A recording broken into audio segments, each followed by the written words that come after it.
Now let's look into our system cycling components. These are the devices that tell our system to come on, maybe not to come on, and when to turn off. We've talked about a receiver dryer many times. One of the functions of our receiver dryer is it'll often trigger, they use the high side from here to tell the clutch fan on the engine when to come on. Now some trucks have air operated, some are electric operated, and some are viscous operated.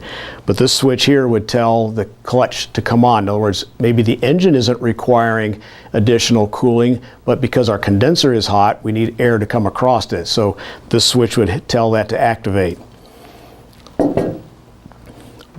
On accumulator systems similar to this one, we also have small devices. This would be a thermistor or a freon sensing switch. This would be installed into this line, and this would be connected with this. And then there's a second one that would screw into the top of this accumulator. Again, these are sensing refrigerant. If there's not enough refrigerant, we don't want the system to come on. Often you'll find pressure switches, high and low pressure switches. The function of a low pressure switch would be to keep the system from coming on if we didn't have enough refrigerant. We've also already discussed with our compressors that if we don't have enough refrigerant, we know our oil's not going to be coming back and we're going to sacrifice our compressor. So the system does have a fail-safe built into it. Unfortunately, on low pressure switches, they can be kind of faked out. Remember, under the hood, it gets very hot on trucks. In fact, the newer trucks that have the advanced exhaust emission controls on them, the under the hood temperatures can exceed 200 degrees.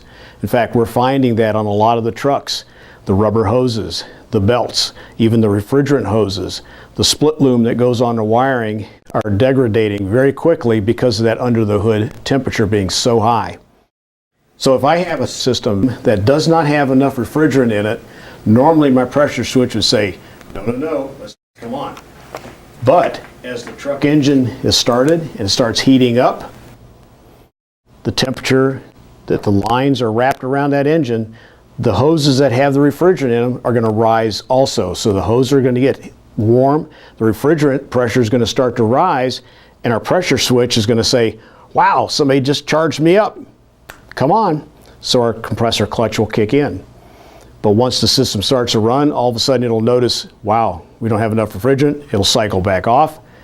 Then the temperature comes back up on the hoses. Switch goes, oh, we're charged again. It comes back on, and this will cause rapid cycling of our compressor. It'll come on and off, on and off, on and off. And that'll lead to very quickly damaging the clutch. Those flex plates that we talked about on some of the compressors will break, and it's bad for the system.